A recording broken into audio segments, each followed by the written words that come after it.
This empty chair represents the addict who died today, not knowing recovery was possible.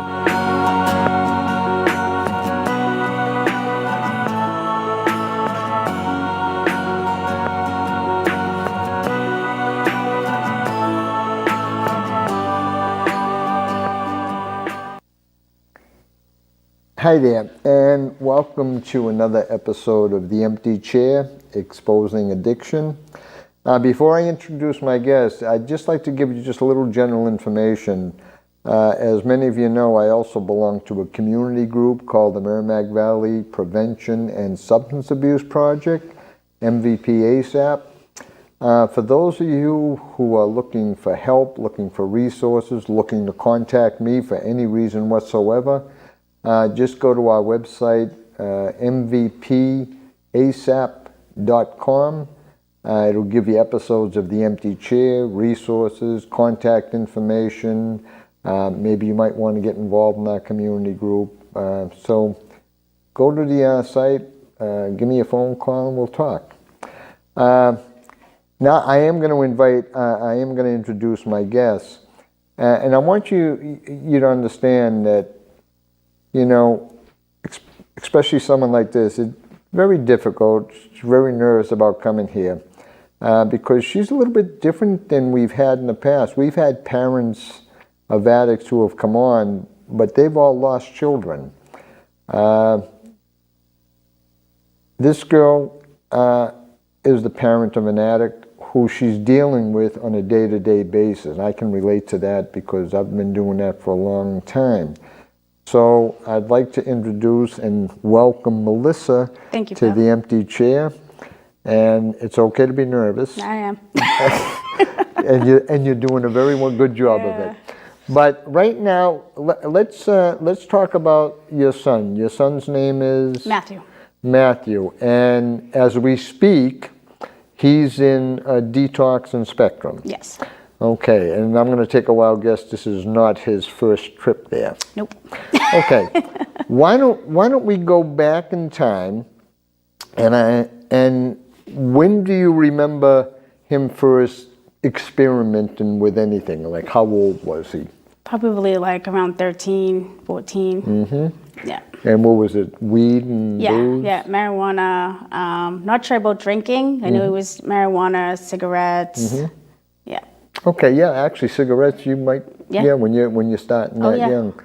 Now, when you knew he was doing that, now I know when Colleen started experimenting with that, I think she was 14 or 15, I'll be honest with you, and this is going back quite a few years, I didn't think it was such a big deal. I figured it was just something she'd grow out of. And how did you handle it?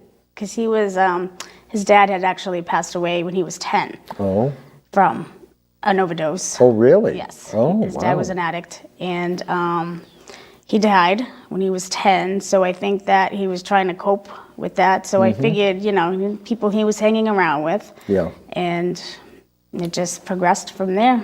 Yeah, well, peer pressure has a lot to do with it, even at that early. So now, I mean, now this is kind of weird because, you know, I didn't know that you know, his dad had died from an overdose. Now, when you found out that he was experimenting with the lighter drugs, I mean, knowing what had happened to his father, what was your reaction? How did you respond to it? Oh, I explained to him, I said, if, you know, you keep going down this path, eventually you could end up like your dad someday. I said, and, you know, because his dad was an alcoholic. He abused cocaine, crack, pills, you name it. everything. Yeah, he mixed it all up. Yeah. And, you know, he was in counseling for a little while, and he has ADHD, so that, you know, a lot things like that doesn't help. Yeah, a lot of kids that, you know, deal with addiction do have dual, you know, either ADHD, bipolar, depression, whatever like that. Okay, so we fast forward a little bit. Now let's say, you know, I don't know how old he was or how old you knew before you knew, but when did he kind of cross over from weed to something a little stronger? Well, I didn't know he was using heroin until about 3 years ago. Okay. And because I had actually kicked him out of the house when he was 18. Okay. He was Now, stealing. now he's only a young fella now. Yeah, he's 24. 24. He's okay. 24. He was, stealing from where we were living, and the people that I was living with didn't want, can't have that. So, Okay. so I told him, I said, you can't live here. So he went to live. He stayed at friends' house here and there, girlfriends, and then he's been in and out on the streets for the last 6 years. For the last, how many years? 6 years he was out on the Wow. homeless or living with, here, there, everywhere. Yeah. And he told me 3 years ago that he was using heroin. Okay, so more than likely, it's even prior to that he was, because when they tell you something, Yeah. you can usually add something to it. Yeah. All right, so I remember when I found out Colleen was using heroin. Of course, this is going back almost 20 years for me. What was your reaction when you found out he's using? I was scared. Scared. Oh yeah. Very scared. And what were the actions you took? I mean, what did you? He wasn't. Well, he was living at the girlfriend with the girlfriend he was with, and she was actually using heroin. He started Naturally, using yeah. with her, obviously. Sure. So I tried to tell him, you can't be doing that. I said, there's people are dying from that every single day. I said, I do not want to bury you at a young age. And he said, oh, no, they only do it once in a while. I said, Matthew, I don't care if you use it one time. You could die the one time. Yeah. I go, you can't, I said, you have to get help. I'll help you as long as if you're going to get help, I'll help you any way I can. And I've been telling him that as long as you stay clean and sober, I will do anything you need me to do for you, help Right. you in any way. All right. But And whether you understand or you don't understand, but I'm going to take a wild guess you do. You must understand by now that heroin, among other drugs, but heroin in particular, is such a powerful drug. Oh, yeah. That it's you can't reason with a heroin addict. Nope. I mean, I know you're talking to him and it looks like him and it sounds like him, but It's not his him. brain has been kidnapped. Right. Oh no, I understand that. Yeah. It's very hard. I like talking to people who are in the midst of all these because it does bring me back to exactly where you are now. So he got thrown out. He's been back and forth in your house. And was it? No, I just recently brought him back into my house. I have my own apartment now. Okay. So he was been in and out of hospitals since last October, trying to get help, and he's like, Ma, I need somewhere stable so I can do this. I'm like, okay, now, thinking I have my own apartment now, I can try to help him better than I have been. Yeah. So I figured if I bring him in, he goes to meetings when he wants to go to meetings, but it's not enough. Right. So now he's back in a detox, and I've had to throw him out of the house a couple times because I found baggies on my floor in my bathroom or in his room. He's come home like a complete mess. Yeah. And then I have to stay up and I watch him to make sure he's not gonna OD or die on me or, and then the next morning I'm like, you gotta go. I'm like, I can't mentally, I can't do this.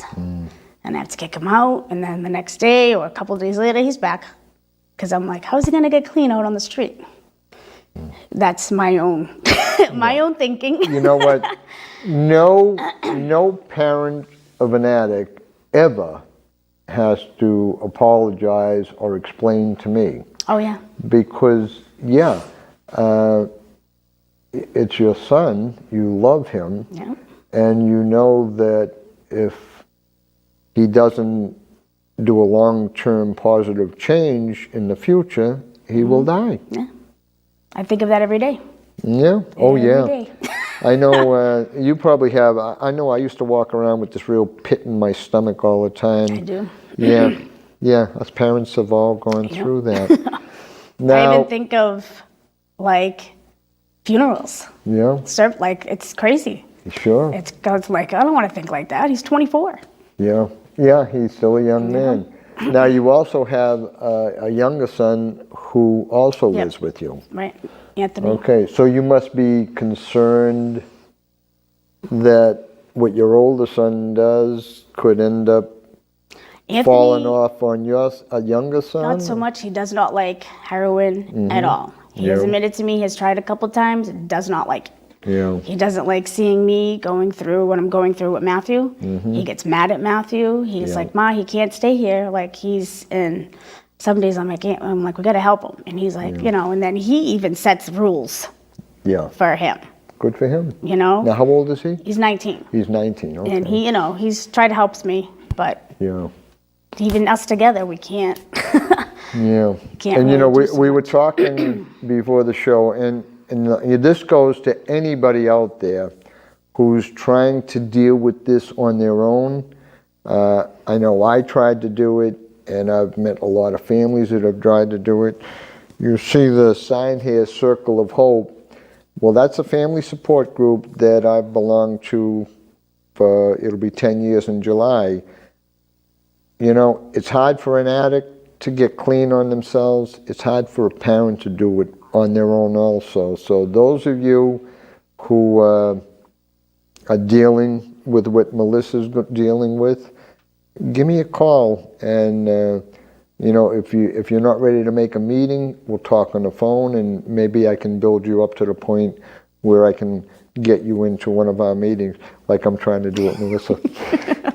Okay, so he is in Spectrum now. Yep. Okay, and when he comes out, okay, do you have any kind of a plan set up? He gets out when, you said Sunday? Saturday. Yeah. And that'll be after what, 5 days?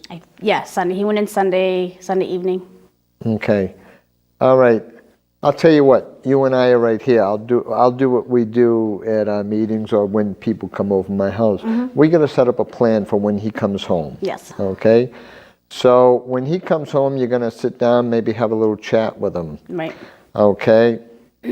Obviously, because you have another younger son there, Right. You're going to lay down boundaries, we'll say, that he can't use. Right. Now, what we have to do is, when we lay out these boundaries, we have to set consequences. So you can only lay out boundaries that you can actually enforce. Right. So let's say he comes home. What are some of the boundaries that you think you'll set up, in agreement? Probably the usual that I've been trying to do. Like, he's not allowed to leave the house. And he'll find a way to manipulate me. Like, I'm going to go for a ride with this guy. Oh, really? I didn't know addicts could do that. And then I fall for it. Most of the time, of course, I fall for it. Of course you do. Because I feel bad. I'm like, he's 24 and he can't leave the house. Like, what else am I going to do? But and I work like 50 to 60 hours a week. Yeah. I have one day off. I'm not there from 6 in the morning until sometimes 6 o'clock at night. Yeah. It's Now, so it's hard for me to lay boundaries and expect him to do it. So, and I'm going to give you a suggestion, and that's all I do. We do suggestions. I mean, what if he was to come home and you do set up these boundaries? Not so much about not leaving the house or whatever like that, but one of the boundaries would be, if you're going to stay in my house, we do have to live by my rules. Right. I will have random drug testing. I want you to go to meetings. I want you to try to find a sponsor. If you can't abide, we're gonna try it your way, his way. All right. He did the detox, and he can try to do it on his own with meetings and so forth. And if it doesn't, then he has to agree to do it your way. And what town do you live in? I live in Lawrence. You live in Lawrence. Okay. We do have a program now where we have a couple of young ladies that work for the Methuen Police Department who will work with him on a one-on-one basis to find him various types of treatment, be it methadone, be it Vivitrol, be it an IOP, be it an in-house facility.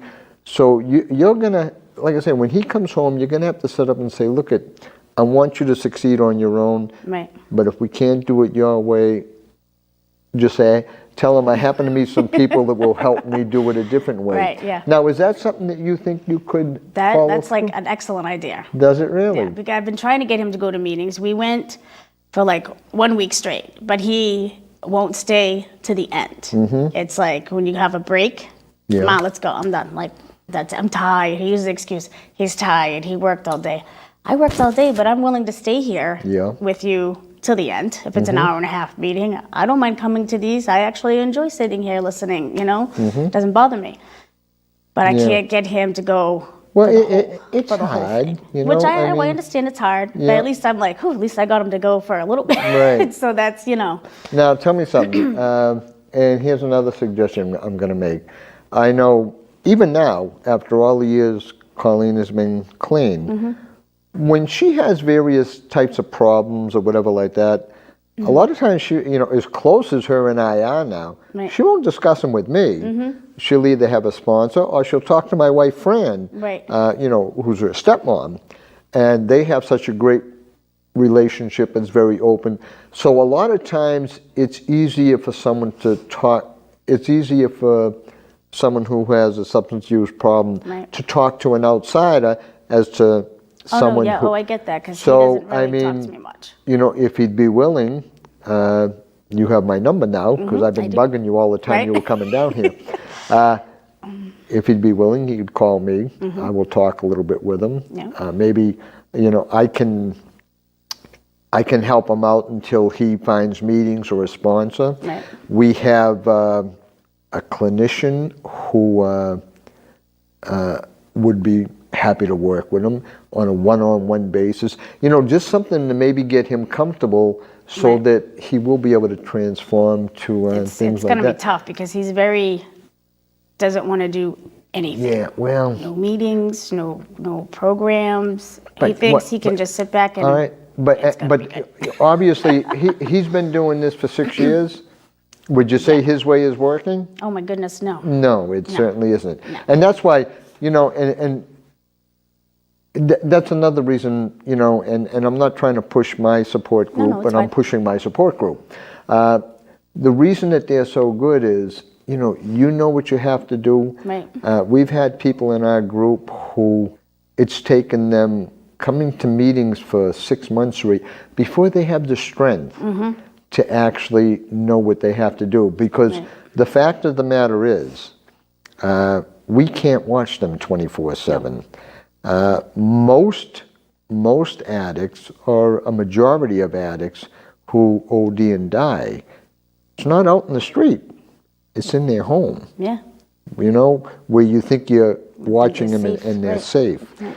So, I know you've been dealing with this for a long time, but you've been dealing it on your own. Pretty much. And I hope you'll give me and others the opportunity to take some of the... Oh, I definitely will. Yeah, because, when Fran and I started doing this, there was no one you could go to because it was very secretive. And you know what? And I know that you weren't exactly thrilled about coming down here and, going public and talking about, a child that you have. But I'm looking at you and you look very normal. You don't look what the addict's parent is, supposed to look through in the stereotype like that. So, hopefully you can do things that will, hopefully you can get the support that will help you do things that will make you a little bit stronger. Yeah, I need some strength. and I'll tell you the truth. When your son knows that you're getting stronger and learning more and so forth like that, it'll start making him think a little bit that he won't be able to manipulate you as much as... which he has been. Yeah. But, I sympathize. So now, with your younger son, all right, how do you deal with him when they're both in the house? I know a lot of times it's very difficult when you have one that's not doing something and the other one that is. Anthony's very like they get along. Yeah. They get along. For the most part, they get along. Anthony, if Matthew has been using and he comes home and he's been using, Anthony will distance himself and go to his room and shut the door. Yeah. Because he just doesn't want to deal with it, which I don't blame him. Yeah. I don't want to deal with it either, but I'm his mother, so I kind of have to. Or other times he'll come in my room and he'll help me. Like we had to call the cops the first time because he had a warrant out, and that's the only way I could think of that maybe he'll get some help. But that didn't work because he arrested him for the warrant, and I think maybe he'll finally get some help, but no, they let him out. And, it's. And I'm like, Yeah. I'm like, I'd rather have him in jail for a little while, let him get clean, and then, when he comes out, go on from there. But it didn't work that way. Now, tell me, has he ever had an overdose? Oh, many times he's told me. He has. Oh, he has. Yeah. Has he ever been brought back by Narcan, or not to that degree?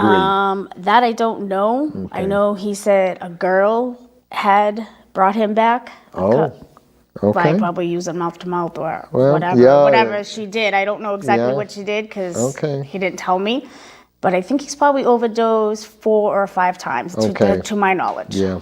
And if nothing else, that should give you a prime example of just how powerful this drug is, because a lot of people say, geez, the OD, what is they stupid? They're not stupid. No. They're sick. Yeah, very sick. And it is so powerful No. that, they OD, they OD, they OD, they OD.